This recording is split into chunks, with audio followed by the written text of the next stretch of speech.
listening to another powerful message from C3 Southwest Washington. We are so excited you're here with us, and we believe God has more in store for you.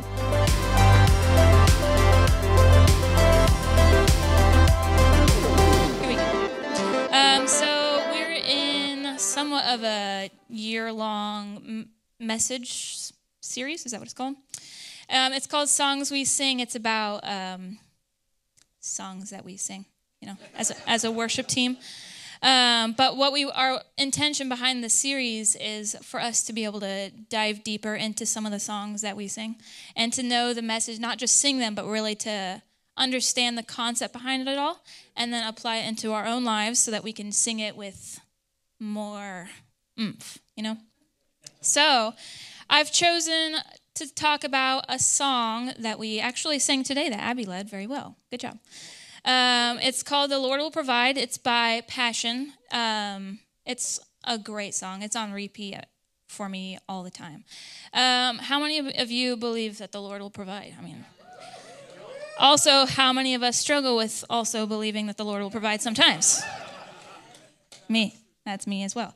But those of you who are still unsure, will the Lord actually provide? He will. He will. Whether big or small. A couple stories from my own life. I've experienced some crazy miracles of not just coincidences or small provisions, but actual miracles. There was one time, some of you guys were here. We had a healing evangelist come through, and I had, just for the longest time, scoliosis in my spine, and it would cause my hips to get out of alignment and cause some extremely sharp pain in my back that I was I just couldn't do it, and my legs would actually be at least an inch longer. And so he prayed for me, had me sit down in front of people, sit down on the stage, swing up my legs, and you could visually see that my legs were an inch off. So he prayed for him, we all went home, and then I was let me try. So I sat down at my apartment and I swung up my legs just the same as before, and they were the same length. Is that crazy?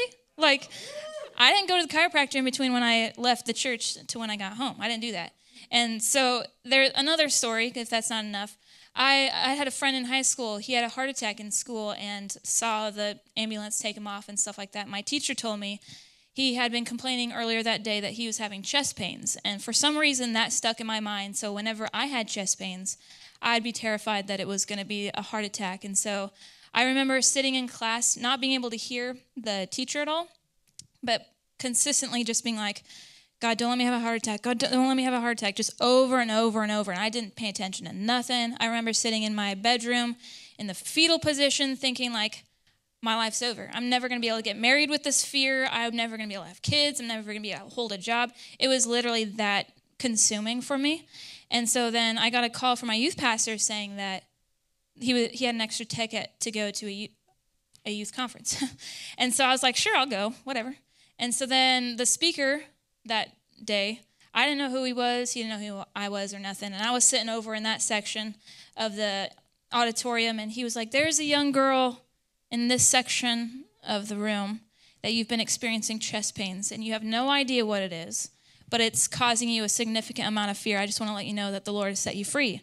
And from that moment on, I had not had any fear of the chest pains or what it would be or anything like that. So God healed my mind. And if that's not enough for you, there was one time that I didn't have no money for rent, nothing. I didn't have another paycheck coming in. I didn't have freelance, nothing. It was not good. But I had a little bit of money come in that I was going to pay tithes on, and I was God, I have no idea how I'm going to pay for this. No clue, none. But I'm going to pay I'm going to pay my tithes because I want to honor you with this, and I want to do right by you, and I want to do what you've asked, and I want to be that. And so I gave, and then went to work, came home, checked the mail like normal, and there was a $1,500 check in the mail that same day. Isn't that crazy? And for me, some of you guys are that's half my rent. No, for me, that was my full rent. So, that's just a few of the stories of actual miracles that took place for me. So yes, if you don't believe me, God does provide.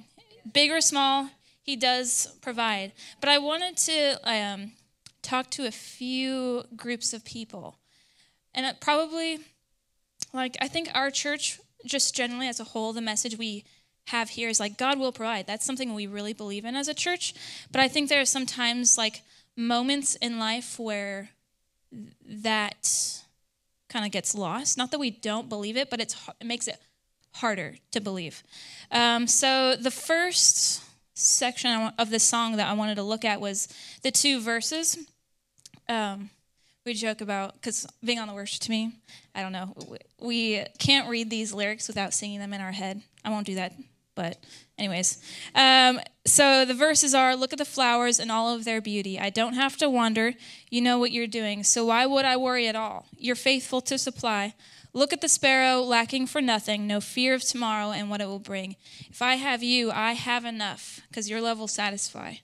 The part that really stuck out to me just in those verses is that you know what you're doing. And so I want to just talk to, this might be some people, this might be all of you, I don't know. But I just want to encourage those of you who struggle with exhaustion.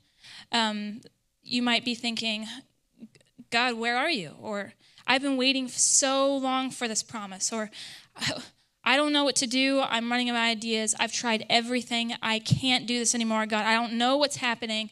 This isn't working. I don't know. God, where are you? What's happening? I don't know. Just having that exhaustion is that God knows what he's doing. So I want to encourage you with the story of Job. Those of you who don't know Job, Job is in the Bible. He experienced an extreme tragedy. So he found out all at once that he lost his wealth, all of his livestock, everything died. He lost his house. He lost all of his kids, all 10 of his kids. They all died all at once. He lost his health. He got sores all over his body. He lost his wife because she was like, curse God and die. And so he lost everything that was of value to him. And in Job 23, verse 2, 23 verse 2, and then verse 10 through 12, it says, my complaint today is still a bitter one. Like, yeah, it's okay. He can complain, it's okay. My complaint today is still a bitter one, and I try hard not to groan aloud. And then jump to verse 10, but he knows where I am going. And when he tests me, I will come out as pure as gold, for I have stayed on God's path. I have followed his ways and not turned aside. I have not departed from his commands, but have treasured his words more than daily food. Like, he did complain, and that's okay. Like, he was going through some tough stuff, but he didn't waver from God. There was some time later in Job that he does argue with God. We'll get to that here in a second. But like, he didn't fall away from God. He didn't blame God. And so he was able just to know that, okay, he knows what he's doing. And then, so in Job 42, 1 through 6, this is right after the Lord, challenges Job, because Job is like arguing with God a little bit there. Job says, or the verse says, then Job replied to the Lord, I know that you can do anything, and no one can stop you. You asked, who is that questions my wisdom with such ignorance? It is I. Yes, it is me. And I was talking about things I knew nothing about, things far too wonderful for me. You said, listen, and I will speak. I have some questions for you, and you must answer them. I only heard about you before, but now I have seen you with my own eyes. I take back everything I said, and I sit in dust and ashes to show my repentance. Yeah. Job, he went through some stuff, and he stayed true to God, and guess what God did for him?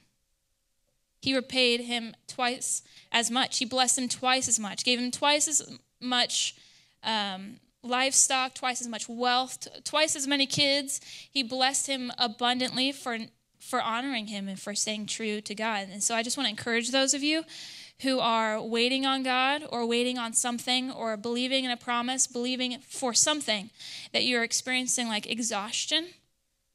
He knows what he's doing. To be able to fall back on that, being able to fall back on who he is, being able to fall back on what he's done in the past to provide, being able to fall back on stories like this and just realize, you know what? God's my strength. He is the truth. He has all the plans. He has my best in mind, and I'm going to stay true. I just want to read the verse 10 through 12 again, because it says, "But he knows where I am going. And when he tests me, I will come out as pure as gold, for I have stayed on God's path. I have followed his ways and not turned aside. I have not departed from his commands, but have treasured his words more than daily food." So if you're ever experiencing exhaustion, just know the Lord will provide. He really does. He really does. And then in the chorus part of this song, it goes, everything I need, my Father has it. My Father has it. Every single time the Lord will provide, my Father has it. My Father has it. And what stuck out to me in this part is that my Father has it. So I want to encourage those of you with this part is about those who struggle with self-doubt, thinking, am I enough? Am I qualified for this? Am I doing well? Am I qualified to be able to do this? This is too much to handle. I can't do this. I want to encourage those of you who struggle with self-doubt with the story of Moses. I thought it was funny when you were talking about Moses a little bit, because I had Moses too. Just to skip a little bit ahead of Moses' story, though, is when they did release the Israelites, and Moses and the Israelites were headed towards the promised land.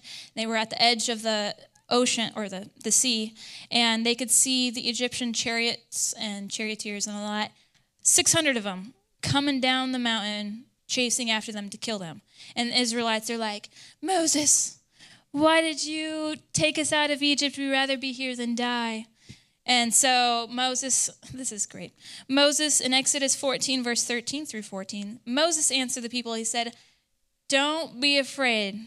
Stand firm, and you will see how the Lord will save you today." I love that verse. It's being able to show, let's just watch how God will take care of us. But then, literally the next verse, it says, "Then the Lord spoke to Moses, and he said, 'Why are you crying out to me? Tell the people of Israel to move on. Hold out your walking stick, the walking stick that I gave you. Reach out your hand, the hand that he made for Moses, over the Red Sea to divide the water. Then the people of Israel,'" I lost my spot. "Then the people can go through the sea on ground. And then jumping down to verse 19, "The angel of God had been traveling in front of Israel's army. Now he moved back and went behind them. The pillar of cloud also moved away from in front of them. Now it stood behind them. It came between the armies of Egypt and Israel. All through the night the cloud brought darkness to one side and light to the other. Neither army went near the other all night long." So Moses was giving the opportunity for God to come through and show them how powerful he is. But God was like, "I've given you everything that you need. I've given you the words to speak. I've given you the people. I've given you the rod. I've given you your hand. I've given you all this. I've prepared you. You're prepped for it. You have what you need to do what you need to do." And that's what happened. The Israelites made it safely to the other side. The water, when it came back down, it consumed the chariots. And so being able to recognize that God has provided you with what you need. If you're in a season where you're doubting yourself and God has placed you there, you have everything that you need. Or if not, God will provide it for you. If you're in a job and you're questioning, can I do this? Am I qualified to do this? Or you have imposter syndrome, whatever it may be, God's put you there. You're there for a reason. You're there to do his will. Whether if you have kids that you're questioning, am I qualified for this? Yes, you are, because you couldn't choose the baby that you had, right? You were given the baby that you had. And so if you're struggling with doubting about your abilities, your ability to get up here and speak in front of people, no, God will give you the words to speak to people that they need to be able to hear, because he has something on your heart, or on his heart, that he wants others to share. And so being able to believe that my Father has it, everything I need, every single time the Lord will provide. I have everything I need, so you can walk into those seasons and those moments and those interactions and all of that, recognizing, you know what, I can stand confidently knowing that God has it. And if you can't see it, ask God to show you. Or, because it's in there. It's in you. Be confident in it. And the next section of the song I want to talk about is the bridge. So it says, seek first the kingdom and its treasures. Everything else, it will be added. All that I'm needing, I know the Lord will provide. I know my God's not empty-handed. He gives us blessings upon blessings. I'm still believing, but I know that the Lord will provide. I'm going to get very passionate about this section, just so you know. So, yeah. The part that stuck out to me on this one is my God's not empty-handed. Here we go. So I just want to encourage those of you who are struggling with settling for whatever it is. Stop. I'm going to encourage you with the idea of settling, not just like, I can't, all the words are there, it's all clogged up.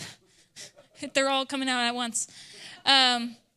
Just being like, well, I didn't think life would be like this. Or, they're always like that. It's fine. I know how to handle it. Or, I have trauma. It's a part of who I am. That's part of me. I have mental health problems. I have anxiety and anger issues. Cool. Or like, it's just who I am. I don't know. It's just who I am. Or like, I just don't see how it could get any better. Or they're the only ones that are showing me attention and I'm never going to be able to get anyone better than them. Or anything like that, just to... So I just want to share about Solomon. We all know King David. King David was a king. He is actually Solomon's dad. So Solomon ended up being the wisest man to ever live, also the richest man to ever live. And his life, it's known in the Bible among people and God and everything that the way that Solomon lived honored God. He was always honoring God, always putting him first, doing everything to make God proud of him.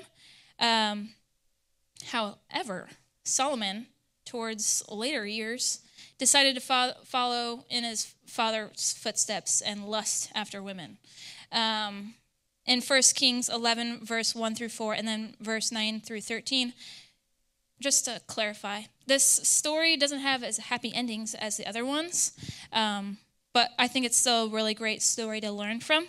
It says, now King Solomon loved many foreign women. Besides Pharaoh's daughters, he married women from Moab, Ammon, Edom, Sidon, and from among the Hittites.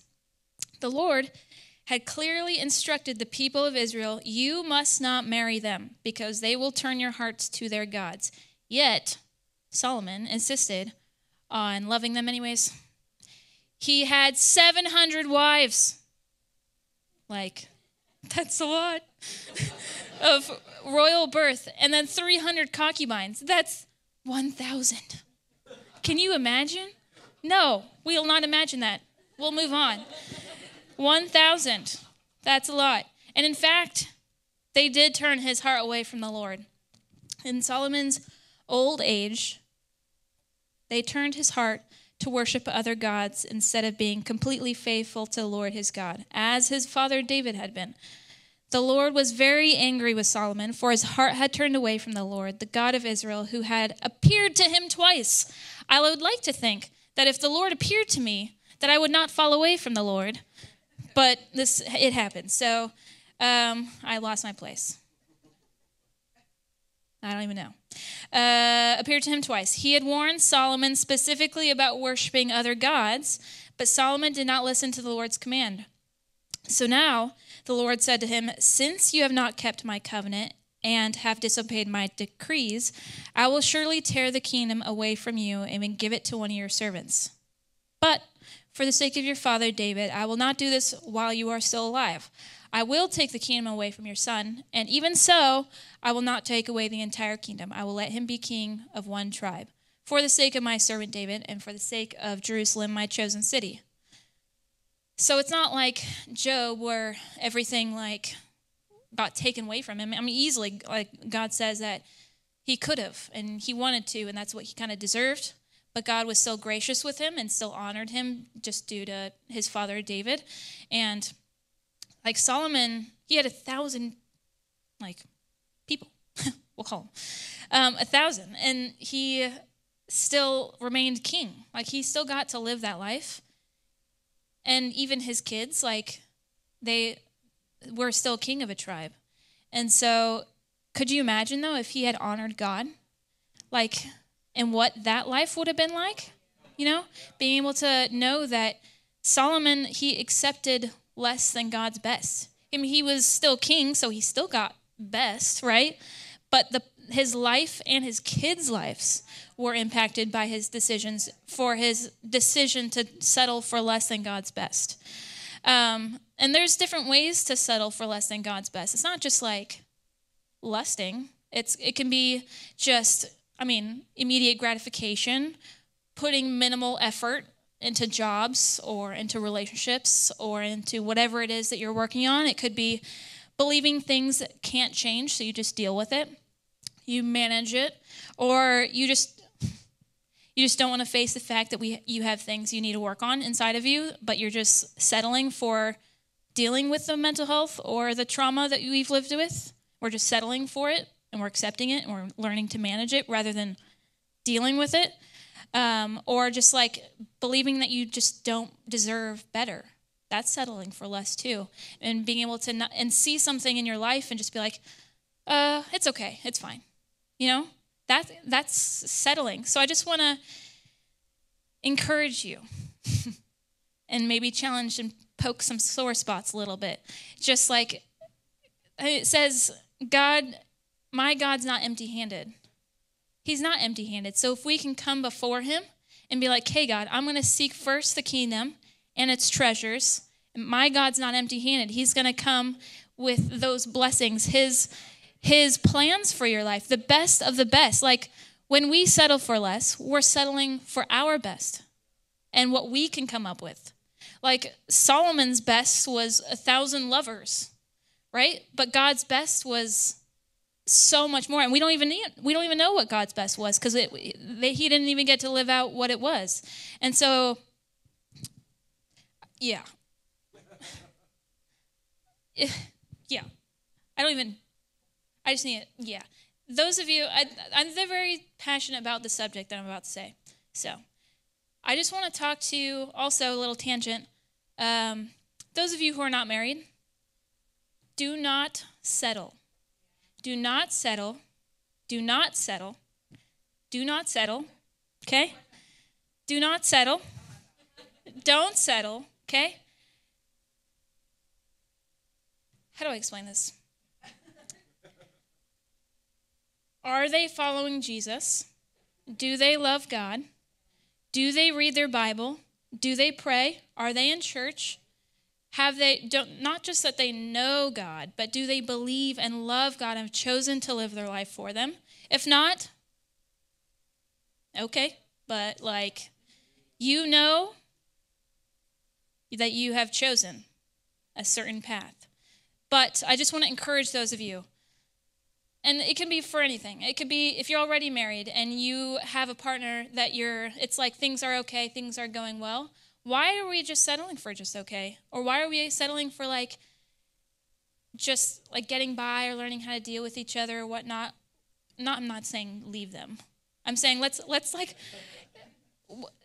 God has so much more for us that if we can not settle and do the inner work that we need, do the work within our relationships, do the work in our jobs to be the best that we can, do the best for our kids and pray after the best and pray for the best and believe for the best and work for the best.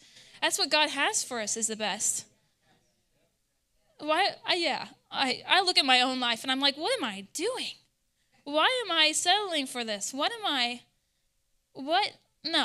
I'm not doing that. So, yeah. I could go on. But I won't. But I will. But I won't. Yeah. I want to read just the actual lyric again. Seek first the kingdom and its treasures. Treasures. God's treasures. God's best. Seek first the kingdom, and everything else will be added. Because I know that the Lord will provide. I know my God is not empty-handed. If you don't know it, seek first the kingdom and you will find out. Seek first the kingdom and its treasures, and you will find that God will come towards you running with not empty hands. So I want to just encourage you with a few other verses.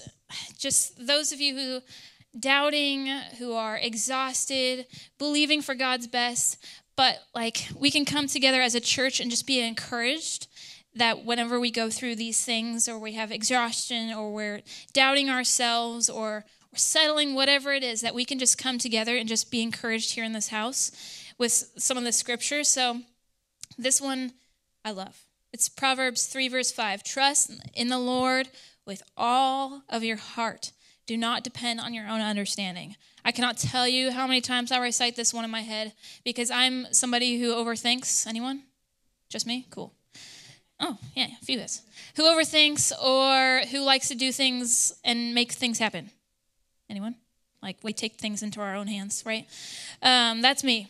But sometimes I realize that I am overthinking, or I am trying to solve problems, or trying to make something happen on my own strength and like trying to figure it out. It's not like I'm intentionally doing it. It's just like who I am. I make things happen. And so it's just like I imagine like a steering wheel. I just have to go hands off, be like, okay, I'm not going to ask questions. Just like Job. Did Jesus take the wheel? Yeah. Just like Job, when he was like, it was me. I doubted you, but I will not question you because I know who you are. And I'm just going to have faith, total faith. And you'd be like, well, how is it? You don't have to ask. You don't have to ask. You don't have to have the answers. You don't need to know how. You don't need to know when. You don't need to know why. That's literally why it says, trust in the Lord with all of your heart. Do not lean on your own understanding, because if you try to figure it out, it's not going to work. I've tried. That's why I don't try anymore. So another verse that I love, and I'll read this, and I think we've all heard it many times, but let's just look at it through this kind of lens. So Psalms 23. The Lord is my shepherd. He gives me everything I need. He lets me lie down. Actually, I'm going to restart because I want you to think about whatever it is that you're going through, that you are believing in God for, and that you might be exhausted about. You might have no idea what's happening. You might be doubting yourself, doubting your abilities, doubting, well, is God going to, or just not believing that there's anything else. I want to read this with that in mind. So think about what it is you're going through. Psalms 23. The Lord is my shepherd. He gives me everything I need. He lets me lie down in fields of green grass. He leads me beside quiet waters. He gives me new strength. He guides me in the right paths for the honor of his name. Even though I walk through the darkest valley, I will not be afraid. You are with me. Your shepherd's rod and staff comfort me. You prepare a feast for me right in front of my enemies. You pour oil on my head. My cup runs over. I am sure that your goodness and love will follow me all the days of my life, and I will live in the house of the Lord forever. I can't. I just can't. All I hoped is, while I was prepping this, it was just like this idea of like, we've tried for so long for things to happen, or you've prayed over and over and over about things, or you're believing about God, and you're like, where is this provision? Like, I believe, but like, I don't. At the same time, Lord, help my unbelief. It's just, all I hoped with this and just working on myself of like, no, sometimes it's just that refresh, rejuvenation, and like just a reminder, like God will provide. He will. You may not know why, or you may not know how, or what, or with who, or whatever. He will provide. And so I just hope that this is an encouragement to you, because it was for me. But yeah, seek first. I just want to, can we go back to the bridge? Just seek first the kingdom and its treasures, and all will be added. All that I'm needing. Because I know that he'll provide. I know that he is. Because he knows what he's doing. He knows what he's doing. You don't need to know. You are on a need-to-know basis. But my God, he is not empty-handed. He will provide everything that you need. Everything. Why don't we stand? I want to pray over us. My God is not empty-handed. Whatever you need. Doesn't matter if it's a healing. Doesn't matter if it's a mental health thing. Whether you think it's permanent. Whether you think it's not going to get better. It's getting worse. Whatever it is. God will provide. God will provide. His hands, he doesn't come empty-handed. That's not who he is. And if you don't believe it, seek first the kingdom. Give it a shot. Try it. And he will show you that he has everything that you need. Just being able to trust him, just hands off the wheel, trusting that the Lord will provide. And in time, he will. That's who he is. Yeah. So God, we thank you for today. I pray over those people in this room, God, that are struggling with exhaustion, God, that you revive the fire within them and just provide them with your strength, God. You lead them beside still waters. You are their strength, God. And even though in the waiting, even though in the unsurety of everything, God, that they are able to not waver and be able to say, I pursued everything. I pursued you with everything, God, and that I have not wavered from you. I pray over those that are dealing with self-doubt, God, that they have everything that they need because my Father, he has it. He has it within them to be the best mom ever. He has it in them to be the best employee at the store, even though they have no idea what they're doing or at their job, whatever it is, God, that you have exactly what they need because my Father, he has it, God. I just ask you to open their eyes to things within them or provide them with a supernatural confidence to be able to see that you have placed them in those seasons for a specific calling, God, that they can be empowered by that and be assured that you're their shepherd and that you'll lead the way.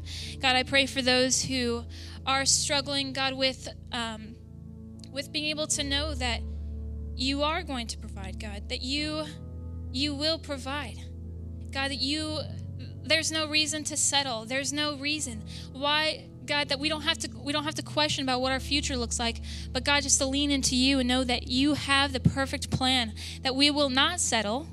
We refuse to settle whatever it is in our life, that we can take inventory about what it is that we're doing and be like, well, what am I doing, God? That you have the perfect plan. You have the perfect blessing. God, we refuse to settle for anything less than your best, God. We refuse to settle. Forgive us. Forgive us for settling. Forgive us for not believing for more. Forgive us for choosing instant gratification. Forgive us for choosing an easy path that we don't want to rub feathers, God. I ask that you just strengthen the people who need the courage to not settle. I ask you to strengthen those people to have hard conversations with people that they know they need to have. Even if it's themselves, God, I ask you just to pray a breakthrough, that they dream big, that they believe for more, because, God, you will provide. Your hands are not empty. So, God, we seek first the kingdom, and we believe in what you have. Because you, the Lord, will provide. You'll provide everything that we need. Everything. And so, God, just bless these people. Just to be encouraged in your spirit. Encouraged to know, God, that you provide big and small, all in between, God. We thank you for this message, and we thank you for encouraging us. In your name we pray. Amen.